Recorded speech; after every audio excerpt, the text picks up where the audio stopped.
Thanks so much for tuning in with us. We have some really special guests with us today that we're very excited to introduce.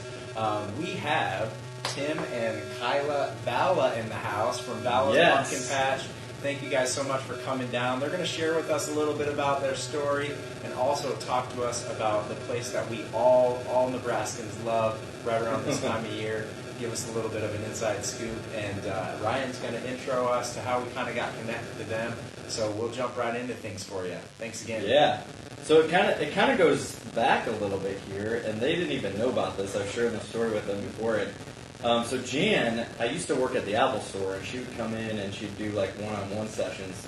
And so I got the opportunity to basically coach people or do one-on-ones with them in the store on just whatever it was that they wanted to do. So if they wanted help with iTunes or iMovie or all those different things, I got to sit down with them. And so there was one day where Jan comes in, and I happen to be the one that helped her, and we're working together, and we're talking, and we're having a good time, and she leaves, and I'm like, man, I love that client. She was so much fun. And everybody was like, do you know who that is? And I was like, no. And they're like, that's Jan Vala. And I'm like, what? Who's that? They're like, she owns Vala's Pumpkin Patch. And I was like, oh my gosh. So I was all excited because I felt like I was working with like a celebrity, and now here we are with the family getting to talk with more celebrities. And so selfishly, we've got to definitely put this plug in because, as you guys know, and those who have followed us and our past clients know, we always do an event every year out at Vala's. This year is the first time we're actually moving our campfire site to a bigger site, and we're getting like a smaller barn. So maybe you guys can talk about the new additions there at some point. But we're going to try that out and see a little bigger area as our clientele come over there. So that is October 11th, you guys. Boom. So those of you that are following us, mark it on your calendars, 5 to 10 p.m. We've rented that space out. We will have more details. In fact, Cass can probably put the comments in after this video where we'll be located, where you can stop by, come see us. We always have s'mores, hot dogs, sodas, all kinds of stuff, hot chocolate, anything you can think of. So bring the family out. It's family fun. Stop by, get a little refreshed, head back out, have some more fun. Exactly. And then we're going to have Tim and Kyla join us too. They don't know that. Just joking. But at least you'll see them on the podcast, and you'll get to know their story a little bit and why we're so passionate about Vala's, why we love it, why it's so much fun, why it's family friendly here in Omaha. So if you've never been there before, I'm going to move into this and let Levi kind of take over. But real quick, Tim, can you share with us location, how somebody would get there, or what you're located by, so that they could come find you? Yes, well, we're pretty easy to find. We're a mile south of on 180th Street, a mile south of Highway 370. But it's exit 439 is the Gretna exit if you're coming from the east, coming from Omaha. And if you're coming from the west, like from Lincoln or something, I don't remember the exit, do you? But it's right off the outlet Walmart exit. Yeah. So, but then just when you get off the exit, you're right on Highway 370. If you take 439, go west about 1.5 to 2 miles to 180th Street. It's pretty well marked, and then take a left, which would be going south, 1 mile south, and then you're there. Perfect. Awesome. Yeah. Not too long ago, they added like the green sign that has like the arrow that says Vala's Pumpkin Patch. So I'm like, hey, that's nice. I hope it's still up there. Yeah, and then also if you're new and you've never been to Vala's before, I always like to say plan to be there like 4 or 5 hours. That's because good. some people just come thinking it's just a pumpkin patch and I'll be in and out in an hour. You're not going to get it And all in.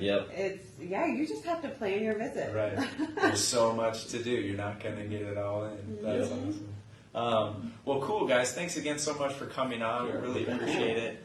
Ryan and I are really excited to hear some of kind of the origin story. That's going to lean a little bit more towards you, Tim, about how this whole thing came to fruition, how it started. Of course, if anybody's been on the website, you're going to get a little bit of an overview on that. For folks who haven't read that part of the story, maybe you can share a little bit of that with us and see where it goes. Well, basically, I went to college, graduated with a degree in secondary education, tried to get a teaching job, and it was just back in the late 70s, early 80s, the economy was not doing too well. very hard to get any kind of job. And so anyway, I kind of bounced around for almost 10 years just with different jobs, but never really had anything that I really was passionate about, didn't really, didn't want to spend the rest of my life doing. So I started thinking like, well, what are my options? And starting my own business was one. And I kind of thought, well, if you're going to be in your own business, you better do something you like to do, because it's, you're going to spend a lot of time at it, and a lot of effort, and you don't want to do that being something you don't like. So I started looking at, well, what do I like to do when I'm not actually working somewhere, And at the time, I liked hunting, fishing, just being outside. I thought about wildlife photography and was even in some art shows and some stuff like that, so it's just trying to find my way, kind of. And one of the things I kind of liked was gardening, and my dad always had a big garden.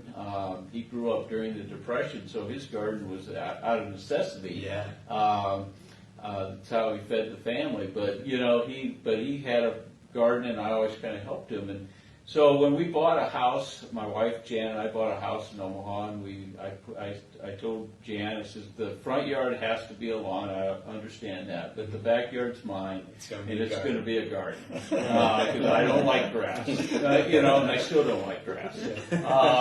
So it's like, I just think it's a waste of energy, But anyway. So I put my whole backyard in a garden, and one of the things we put in was strawberries. And I took them where I was working at the time. I took the strawberries into work because we had some extras, and everyone just raved about, oh man, these are so much better than California shipped in strawberries. And about the same time, I went to the library, and there was an article about you pick strawberries in a magazine, and so that was what really gave me the emphasis to go, because what I liked about it was, strawberries is a high value crop, so I did, like 10, 15, 20 acres. You could make a living off of. You didn't need big equipment. Like most types of agriculture, farming, you're going to need, at that time it was $100,000 combines. Now it's like $500,000 combines. But it was, you need thousands of acres. You need, all this, specialty stuff and that, where I figured I could get into this, So I spent about a year to maybe 2 years just going around knocking on doors. And it's kind of funny now because some of the places I went up to doors and knocked on, they're like all full of houses now, And when I got out, I found a farmer that was about ready to retire, in where we are, fortunately, and he wanted to move into Gretna to a new house, and it was a homestead, and roughly 100, probably a little over 100 years old now, and but he was living in the old farmhouse and wanted to move into a nicer house in the Gretna, and but he said, well, maybe we could rent with the option to buy, and I didn't have a lot of money, so that was a really good deal, and then he kind of helped me, teach me how to do some things. I never drove a tractor before. I bought my first tractor, didn't know how to drive it home. It is different than a car, and it was like I still remember the sensation I had getting on a tractor, and it was like so tall and it's like all open around you. It's like in a car you're always enclosed, and just knowing how to shift the gears and all those kind of things. So anyway, long story short, luckily the tractor I bought wasn't very far from home because I didn't know how to get it out of first gear. And if you know anything about a tractor, first gear is like 1 mile per hour. Tractors don't drive very fast. You're not going to drive 80 miles an hour down the road. So first gear is, so I drove this tractor home. It was probably about 5 miles or so from the farm in first gear because I didn't know how to shift gears. And you can do the math. 5 miles, 1 mile per hour. So that's how bad I was. But anyway, strawberries was the original thing that we got going. Yeah. Wow. So you basically got this vision for strawberries, and you were like, I'm going to go start a farm planting strawberries, and that's how Vala's came about, because you knocked on this farmer's door, Right. and he was willing to I love rent it out to you. He kind of basically. took a chance. Yeah. Wow. I love it that he mentored you also too. Yeah, You were able yeah. to make this relationship with him, and then he kind of gave you some mentorship on how to Right. do this and a little bit more Oh, experience. he was. I mean, you know, it's little things that you never think about because you look at farm fields and you look how straight the rows are and everything. Yeah. There's a real talent to that. Yeah. You know, I mean, I remember him trying to teach me how to drive a tractor straight, to plant a straight row. Yeah. And you know, he said, well, you got to fix it something at the end of the field and just look at that tree and don't take your eyes off of it. And, Wow. and all those kind of things, you know. And it was like, you know, and then I'd get back and say, well, how did I do? And he said, well, maybe you were looking at the wrong tree or something. It was a little squiggly here, but, you know. That's so good. But, you know, like, you know, you think about it, most, not too many kids or people that aren't connected to agriculture get into agriculture. Yeah. Usually Yep. it's a generational thing. Yeah. Or Yep. they grow up with it and they grow, you know. And, you know, so I was, and what was ironic was I came into agriculture when it was at an extremely tough time. The Willie Nelson whole Farm Aid project. Yep. Yep. You know, and it was like but it was actually a great time because land prices were depressed, interest rates were double digit, you know. So the people rent weren't out buying- thing worked really well for you. yeah, and you know, but there was literally thousands of farmers that grew up in it that was leaving agriculture because of the rough times Wow. and the farm foreclosures and all that. And so, but the equipment was cheap, land was cheap, you know, so it was, in a way, it's like, when do you buy stocks in the stock market? Yeah. Because the best time is when the stock market really you know, is down. Yep. Is the best time to buy, not when it's really, really high. Right. And so, I didn't do that on purpose. That was just kind of one of the. It just happened. It just happened. Yeah. The timing, but yeah, but it was kind of a Fortuitous. kind I of like it. I like kind it. of funny, yeah.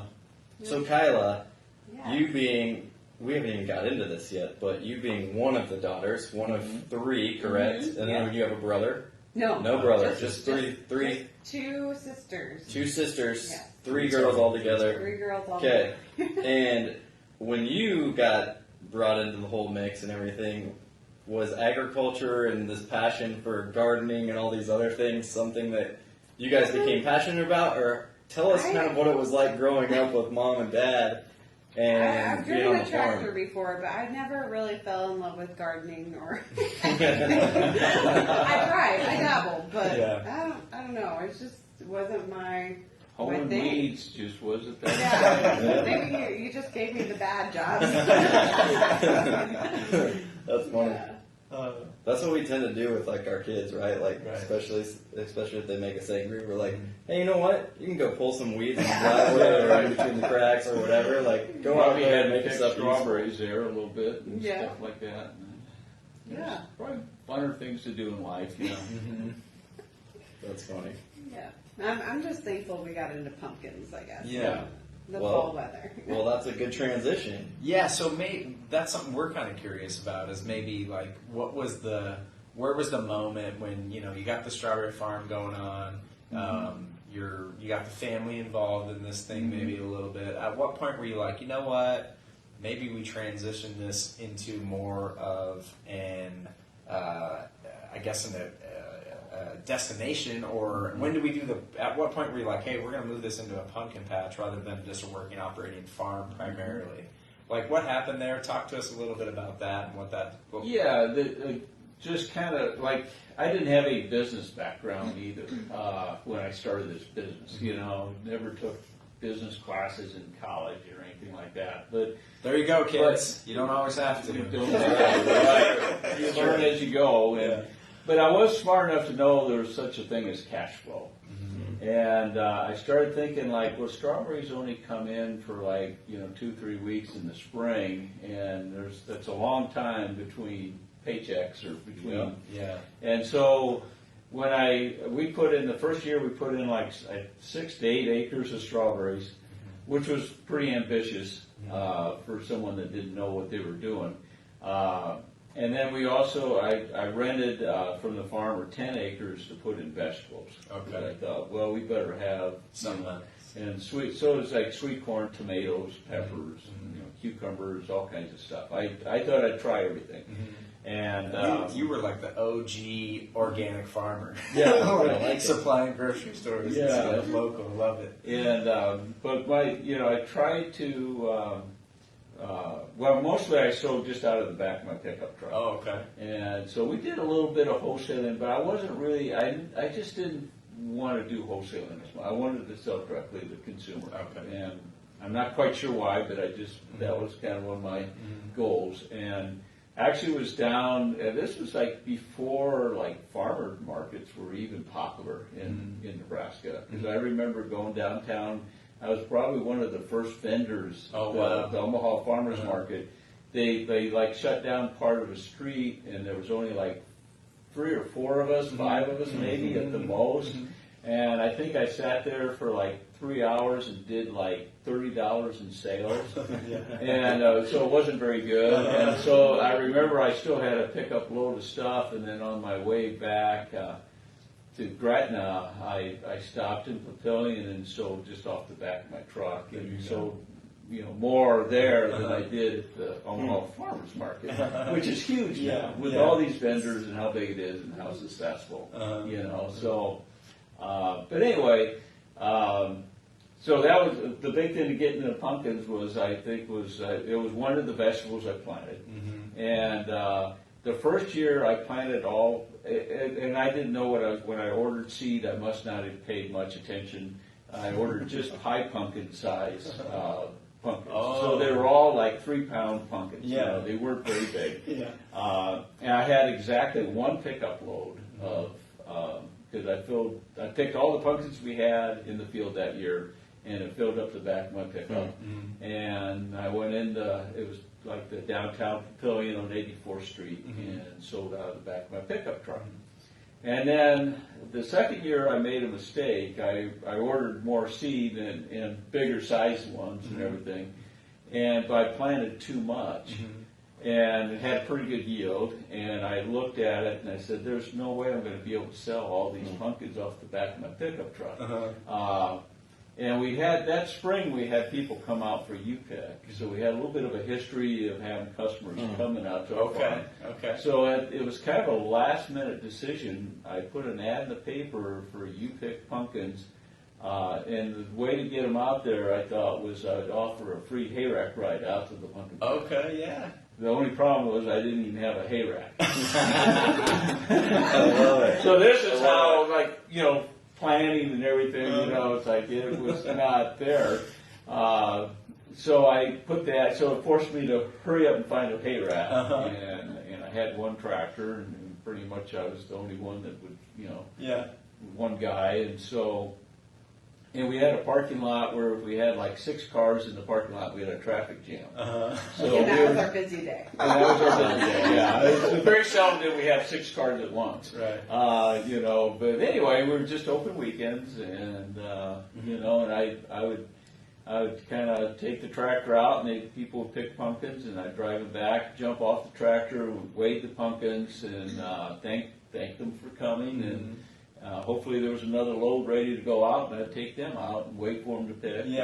And that was it. This is great. And that was it. So what's our time frame here? Are we talking about in the 80s? Is this this would have been like mid-80s? We started in 1984. It was the first year we planted strawberries, and I had my single pickup load of pumpkins. And then 85 would have been the first year when people came out to the farm. That's awesome. I like that. So, Kyla, we're going to bring you in this mix here a little bit here, because now we're going to shift into Vala's as it is, and like you said, it's more than just a pumpkin patch now, right? So we're going to fast forward to like right now, Vala's pumpkin patch. As like you said, you plan like 4 or 5 hours when you go out there.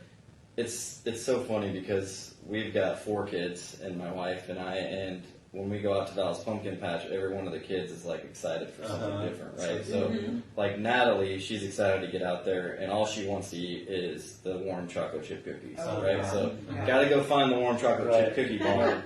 And then Drew, he's like 2, and he loves like the pig races, so he likes to like wait for the pig races to like come out.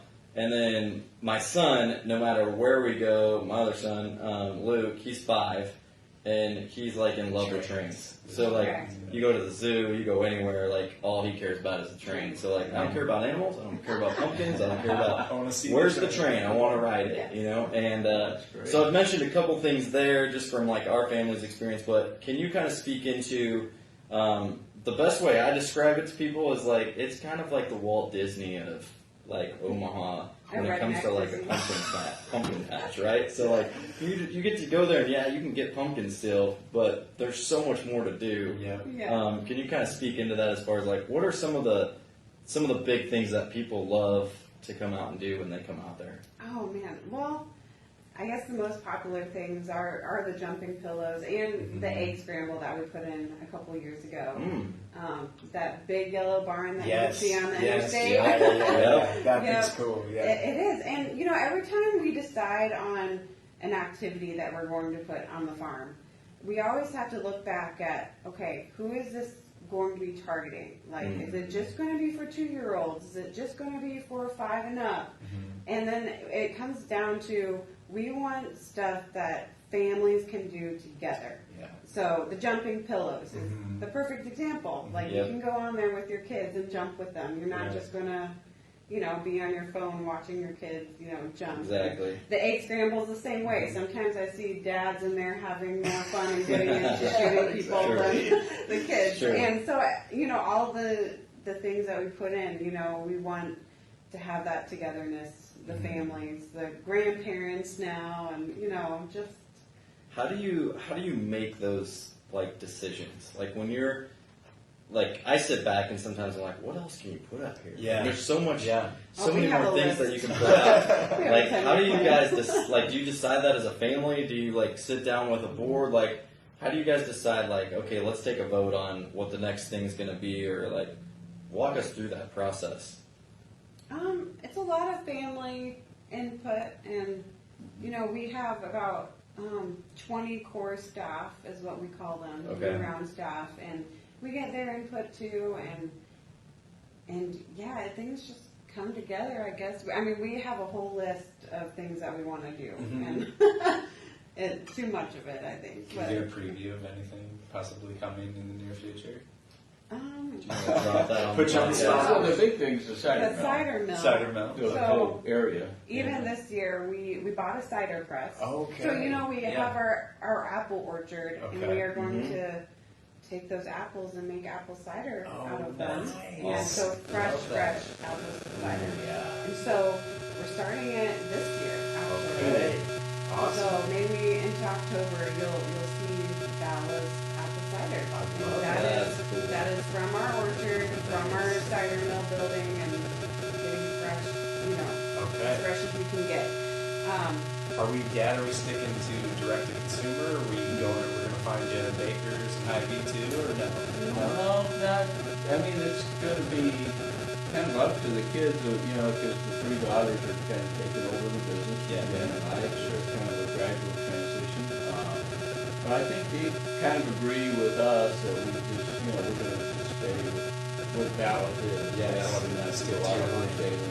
That's what I love too. Is like when you walk in, you know, like no matter which way you go, and there's always times where I'm like, what happened?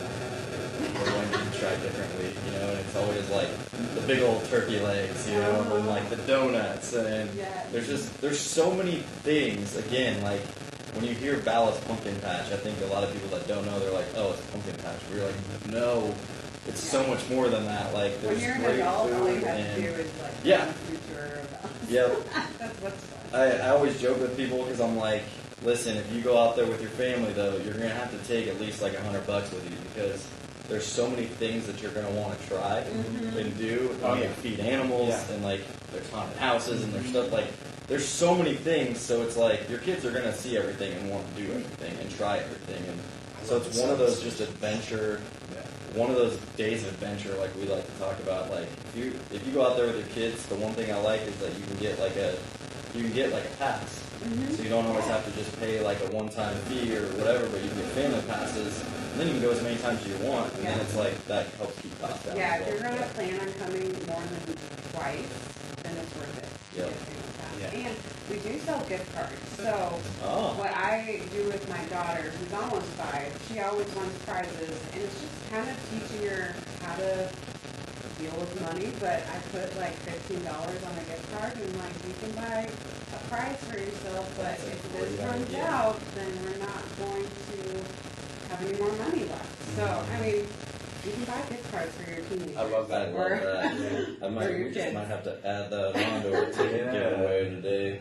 Yeah. So yeah. All right, cool. Levi, you got any more like questions off of that? Yeah, I mean, Whole I food thing think, well, not on that part, but maybe jumping back Yeah. over to the story a little bit. You mentioned, your 3 girls now becoming kind of co-owners, and you guys gradually stepping away from the business, allowing them to kind of take ownership and run the business and stuff.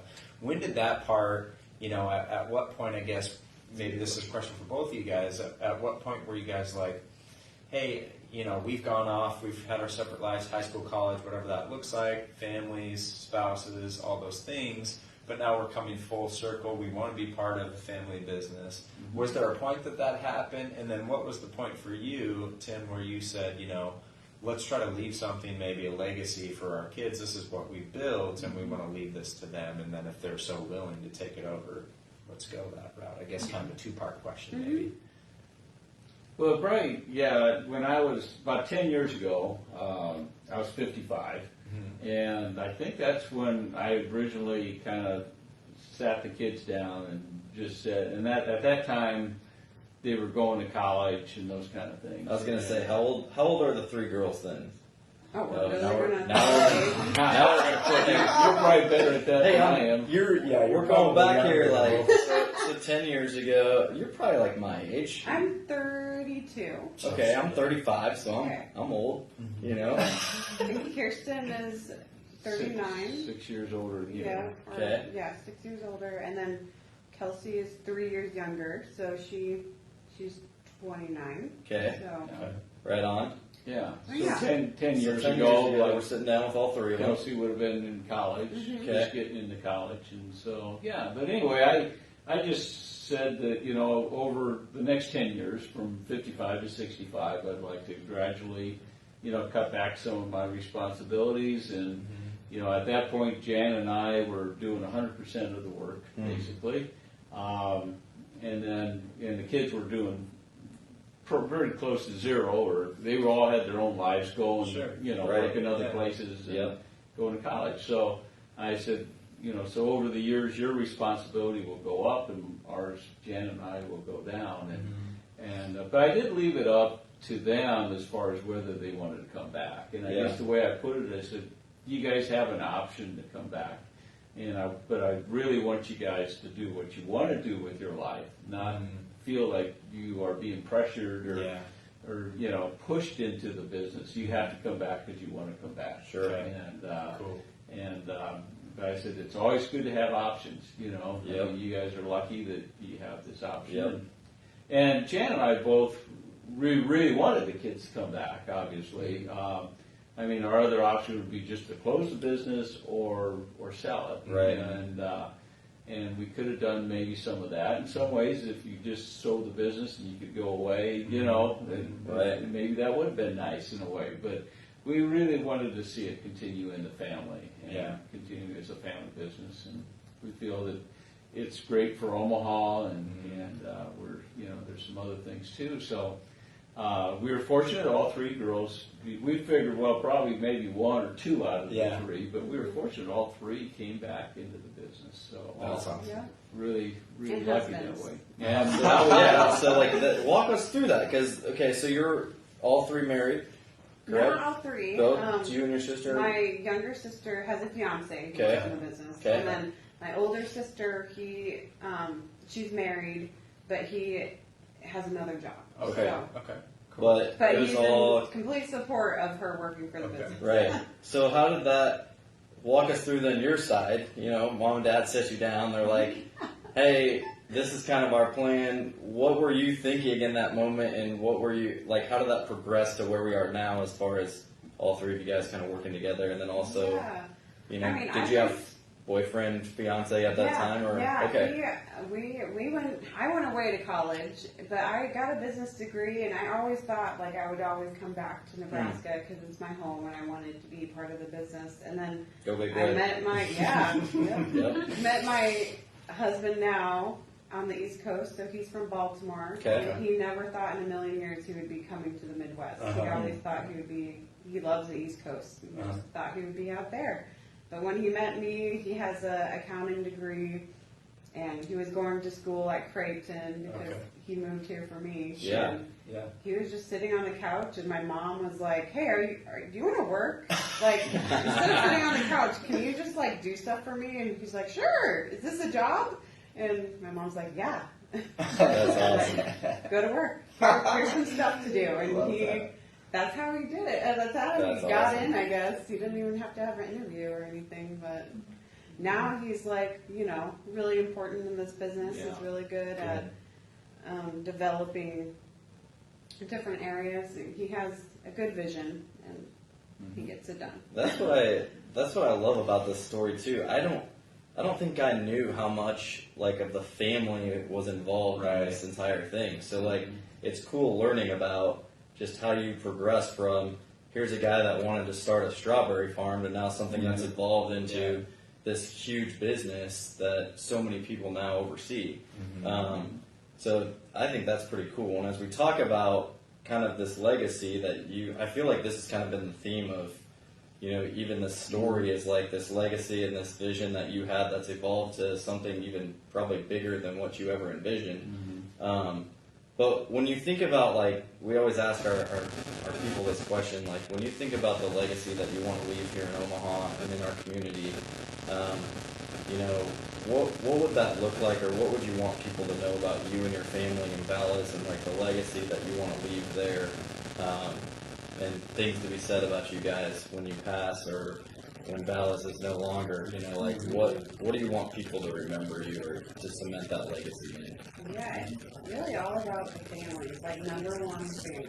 And it's just, I remember growing up at the pumpkin patch when I was little, and like my grandma was involved, and my dad's mom, and my grandpa was involved. They built some buildings, just them two, and then and then we were involved, just the three girls. We were little, but we had little jobs to do, and then now that I'm a mom, I get it. Like when I see people out there having fun, like it's a feeling that I'm helping contribute to that memory, and That's it's a really great feeling. Like one of my favorite things to do while we're open is to go to admissions and just stand there. I probably look like a weirdo, but just people watch because when they come in and they see that big Vala sign, it's probably your kids I want to go to the Pillows, I want to go to Haunted House, I want to do this, and just their excitement, holding the map and we are here, we've been waiting for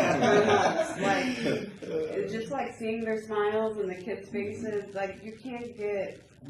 It's a high that you can't get anywhere else. That's so true, because my son and daughter, it'll be June, and they'll be like, "Can we go to Vala's yet? Can we go get pumpkins?" And I'm like, "It's June.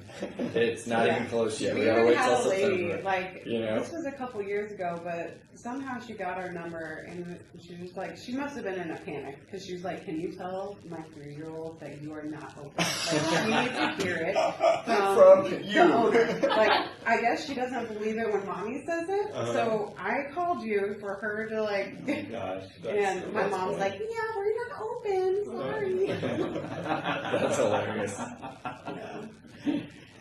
Oh, we have a question. We have a comment on this topic. One of the guys that we had podcasts with before said, please make sure that these kind folks thank them for all they've done for the community. My family and I have had created some of our most fondest memories at Vala's. Thank you. Love, Mike, Kelly, and family. Oh, love that's that. awesome. There you go. Yeah, thank That's you. awesome. Yeah. Good shout out. What's up, Mike? Yeah, good stuff. So Tim, anything that you want to add to the legacy part? As far as family and Kyla did really well, but I kind of, when she was talking about it, I kind of remember years ago when we first started, like, was this going to be a fad? Like, is it, you know, like, because we, you know, when we started getting somewhat successful, it was like, yeah, are people just going to be kind of tired of this after a while? You know, it was like, yeah. And I was pretty confident even way back when that, no, this isn't a fad. This is real. I mean, this is like, you know, and making the family memories, that's not a fad, you know. And then if anything, it's even gotten bigger because of people spending time on their iPhones and computers and those kind of things. It's like, this is real. This isn't digital, or you know. And then just even like, you know, like being outside and how important it is to play outside, mental development, and the new research that's coming out, and just, you know, kids don't get enough time being dirty and being outside, you know, just being in nature. And that's what we're all about. It's like we're exercising, we're, you know, the agriculture part of it. And Jan and I would talk about, because she had a grandpa's farm that she could go to when she was growing up, and I had a grandpa's farm, but kids these days don't have grandpa farms, you know. So to see actual, you know, the original homestead and some of the old barns and tractors and that kind of thing, some of the animals, and so it's kind of, you know, they don't get that. So yeah, no, it's not a fad. It's going to be around, and you know, it's just something that's going to be there. And like I said, creating those family memories and magical moments, we like to call them. We give our staff like a little bag of M&Ms. Remind them of magical moments. Oh, M&Ms. That's awesome. That's good. Yeah, I mean, it is definitely, I mean, I can speak for us and our family, like, it's definitely a time every year that we look forward to, and for sure getting out there, and it's like we have to go at least twice, you know, like we have to get out there just because our kids love it so much. And I've got pictures of my kids when they were, you know, 2 years old, standing out in the middle of the pumpkin patch in the field, like picking out pumpkins, you know. So it's like we always just look back at photos and, man, if that was so long ago, but it seems so short, you know, like it's just, but thank you guys so much for just following through with the vision, you know, like I think it's, seriously, we talk about it a lot, where it's, there's a lot of people that get visions and then they don't follow through and they regret it later on in life, or they don't take the risk, and we're risk takers, and you know, we always like to commend those that went out there and took a risk, and it's like, I know you probably didn't think that it would evolve to something like this, but we thank you for doing that, because I think it's been huge, like Mike said, for our community and for people to create those memories. So thank you guys. Thanks for coming on too and sharing your story a little bit. We really appreciate it. Ryan, I haven't been out yet this season. I'm very excited. Both of us, I think, are. In closing, why don't you guys tell our audience how they can connect? I know you already shared some of the directions and stuff, but what's a good way for them to connect with Vala's, to get in touch, to come out, maybe buying tickets? What are the best ways, social media, whatever those are? Give those plugs so our audience can definitely find out how to get contact. Well, our website is the best place to buy tickets. Awesome. That's valaspumpkinpatch.com. And you save a little bit of money if you buy them online. And then it saves you time at the gate. You don't have to really wait in line at admissions to buy a ticket. They can just scan it and you can get in. So definitely take that. I didn't know that. Awesome. What about like social media? Is there any following? We have a Facebook page, Vala's Pumpkin Patch, and we're very active. You know, my sister is in charge of that social media page and Instagram, and she posts a lot of good pictures, and sometimes there's even chances to win tickets too. Cool. To there. So. Well, speaking of winning tickets, if you guys have been following along with us today, you know, Tim actually said it. So our question today was, if you can tell us when Vala's started, we're looking for the year, we will give you 2 free tickets. Thank you, shout out Jan, for giving us those tickets. We're going to give those away to those 2 tickets away to the first person to comment on this as far as the right year. And now that I know that we have gift cards, I'm going to do something. I'm going to throw in a $25 gift card for them to use if you go out there with the family as well. So that should get you some of the great food that I've been talking about. Awesome. Yeah, so Cass, let us know if anybody comments there. If they do comment later, we'll follow up with them and get to that. But first person to comment to let us know when Vala started. Now, there could be a discrepancy here because... Yeah, we thought it was one day, and you said one, and then another. So we'll take we'll take one or the other. One or the If other. you're listening, we'll take one or the other. Or you can find it, I think you can find it maybe on the website. You can. It's on the website. Yeah. So, Yeah. anyways, there's your hint for the first person to comment there. So, No one can. no one yet. Oh. So, anyways, thanks guys so Thanks so much. much. Thank you. Appreciate you guys coming on. Yeah. Thank you, audience, for following up. And Cass. We have one comment. Ooh, and Can I say it? Yeah. They said 1984. ooh, that is correct. We will give that to you because Tim said 1984 and then 1985. was the first year So for we were going to take either one of those. Yeah. So who's our lucky winner? That was Mike Kelly. Mike Kelly, awesome! There you go, Mike Kelly. So Okay. we will send you some tickets there, and I will send a $25 gift card as well. Shout out Mike Kelly. So take the family out there, enjoy some time, make some memories. And with that being said, Thanks, guys. Thanks, guys. Have a good one. one. Have a great Friday and a great weekend.